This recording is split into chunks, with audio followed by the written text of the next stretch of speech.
கிருஷ்ண லீலைகள் நடைபெற்றதாக சொல்லுகின்ற பஞ்ச கிருஷ்ண கஷேத்திரங்களை பற்றி நாம் பார்க்கலாம். திருக்கண்ணங்குடி வசிஷ்ட முனிவர் வெண்ணையால் கண்ணனுடைய உருவத்தை செய்து வழிபட்ட திருத்தலம்.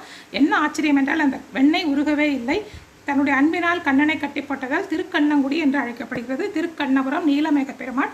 ராமர் இந்த தலத்தில் தான் விபீஷணருக்கு தன்னுடைய நடை அழகை காட்டி அருள் செய்தார். இன்றும் அமாவாசை என்று மிகச் சிறப்பாக இந்த நிகழ்ச்சி நடைபெற்று வருகிறது. மேலும் அர்ச்சகரை தண்டனையிலிருந்து காப்பாற்ற தன் திருமுடியை மன்னனுக்கு காட்டி அருளினார். எனவே பெருமாள் சௌரிராஜ பெருமாள் என்று அழைக்கப்படுகிறார்.